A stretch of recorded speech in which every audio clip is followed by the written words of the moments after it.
Hey everyone, thanks for watching.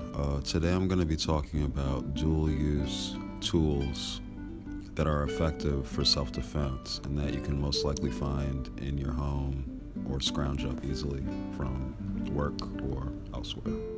All the tools for self-defense that I'll be highlighting are things I was able to find in my two-room apartment. I'll begin by talking about things you might want to set aside or be aware of in your home, as well as things you can bring outside that are not only legal, but lessen the appearance of impropriety.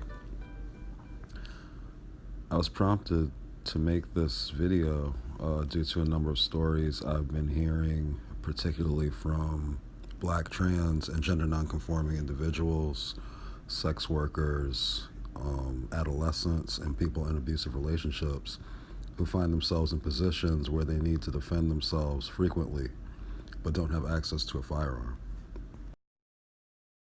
Again, focusing on everyday items, so we won't be focusing on firearms, knives, or pepper spray, although I will be doing a video on how to make pepper spray at home soon. But for now, we're just going to focus on things that you could just find in the drawer in your house or in the closet or whatever. Dual-use tools for self-defense, household items. So why would you need a tool for self-defense? Well, there's a lot of reasons. Maybe you live in a neighborhood with a high crime rate. Maybe there's a strong gang presence in your neighborhood, and you just want to walk around with something so that you feel a little bit safer on the street. Maybe same situation, maybe you live in a neighborhood where there's a lot of robberies or home invasions even, and you want to have something in your home just to give you that feeling of security. Maybe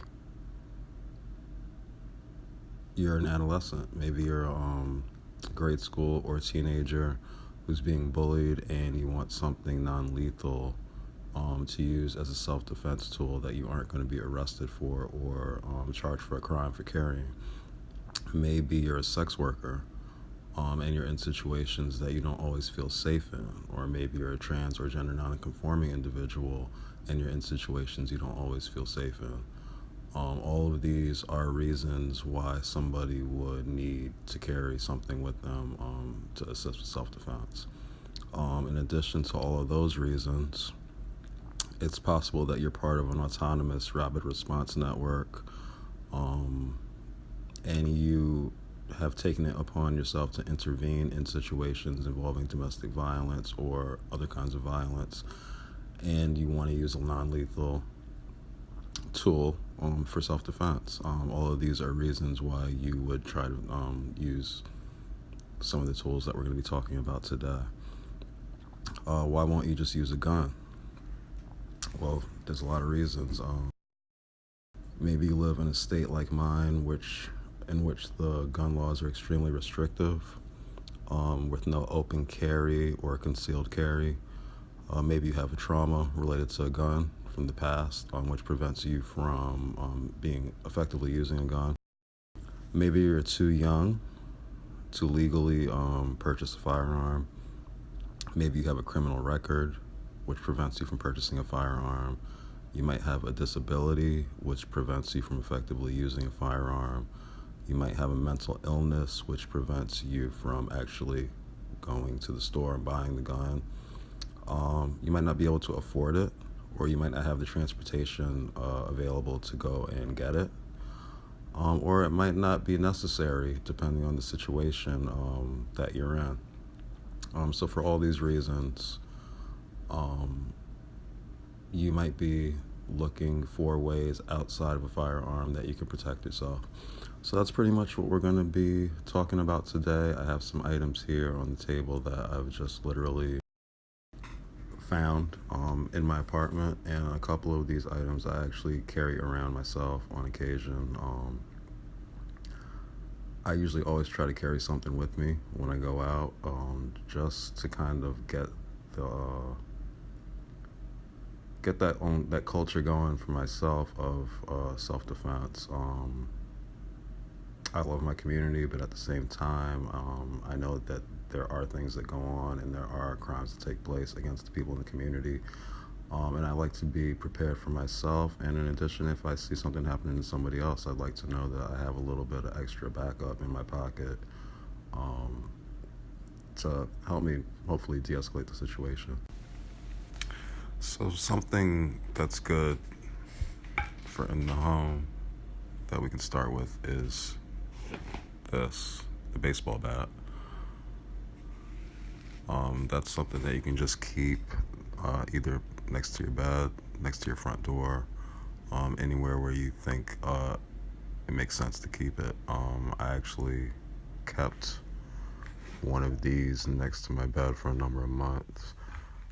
This one's also great. This is a little mini bat, which you might actually be able to get away with carrying depending on the situation. The big one might be a little bit tricky, but if it's summertime, just bring the baseball with you. That's all you need to do. You're good to go.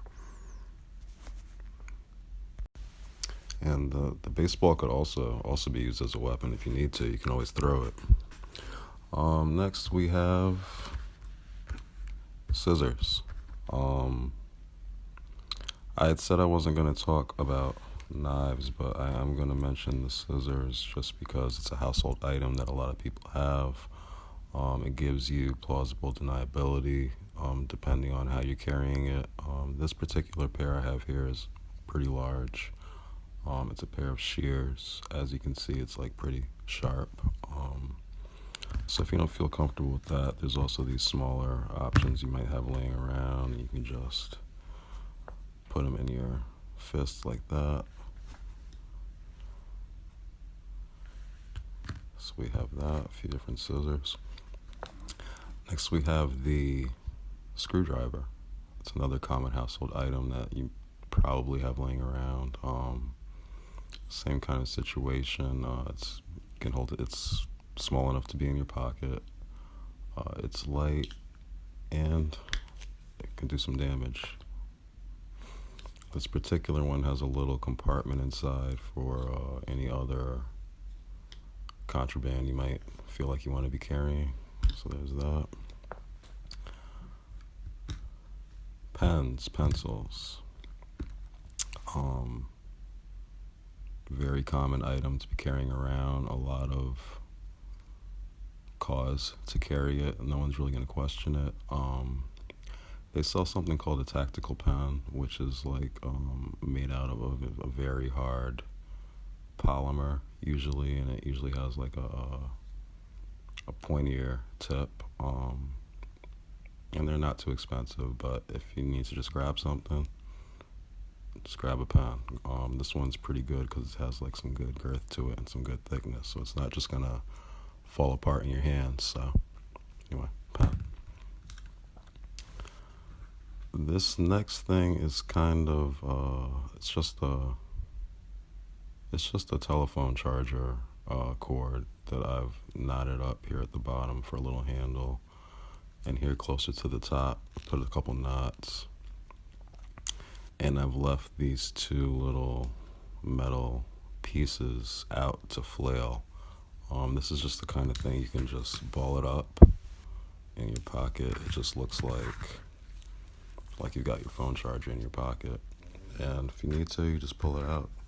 You could swing it. It's not going to do too much damage, but it might deter somebody who's bothering you, and if you do make contact, these little metal pieces will cut. They will slice if you swing this thing fast enough. So there's that. This is kind of the same basic idea. This is a sock. Inside of it right now I just have a rubber ball, but you can put anything you want in there. You can put a D battery in there, you can put a rock in there, whatever. You can swing it, wrap it around your hand and swing it. And again, this is a flailing weapon, so that's just going to allow you to keep some distance between you and whoever it is that you're having an issue with.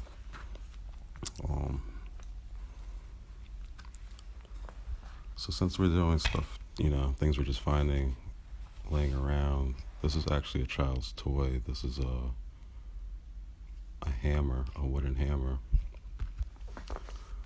But I can use that like this as kind of a force multiplier. I can either do an upward motion or I can go downward, Skullcrusher, like that. And this is pretty cool because it looks pretty innocent and it is able to be held in your pocket. This one's a little bit bulky, but that's that. And then if you just have anything like this is a quartz crystal, which just so happens to fit very nicely right there in between my knuckle. You could also just squeeze it in your fist if you're throwing a punch, because that's gonna add that's gonna add some weight to that punch, just having that in there, a hard object.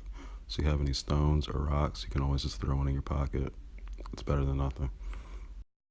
If you are in a autonomous rapid response network, and you're actually going in and intervening in situations, you're probably always going to want to bring this.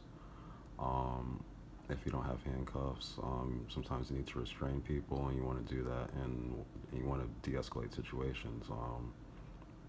And sometimes de-escalating might mean restraining an individual. So, duct tape. The last thing I kind of wanted to talk about was backpacks. If you're in an autonomous rapid response network, you're probably always going to have a backpack that's going to have your tools that we just went through, especially if you're not trying to carry any guns or anything like that you're going to get arrested for. So you're going to have that stuff. Let me just unzip this 1 second.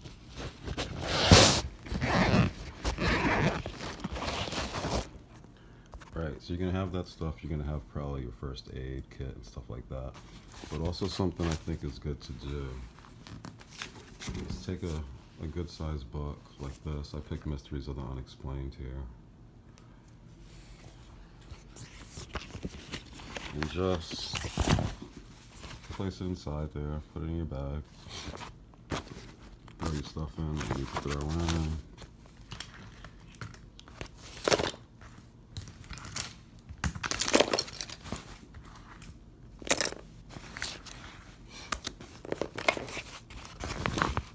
Everything's in. Zip it up. And if there's any issues, you can just whip your bag around to the front, and it can act as a sort of a body armor. If you want, you could either put something even a little harder in there, but I like to just put something in there that is normal, like a book. Obviously, clothing is important too. Lots of layers, thick cable knit sweaters, gloves, steel toe boots, maybe sneakers. You can use your phone as a deterrent as well, in terms of recording. That could be a way to de-escalate a situation that doesn't even involve any physical altercation whatsoever. A couple other things you could use are your keys. I didn't have my keys handy right here, but yeah, you can always put the keys in your knuckles. You can also use a belt if you have a belt handy to use as a flailing weapon. Yeah, so that's pretty much it. Obviously, all of these tools are going to be heightened by knowing some self-defense techniques, hand-to-hand combat and things of that nature. So there's always YouTube videos that you can check out. Everything's out there for you to learn. A few links down in the bottom in the comments, and thank you for listening. Bye.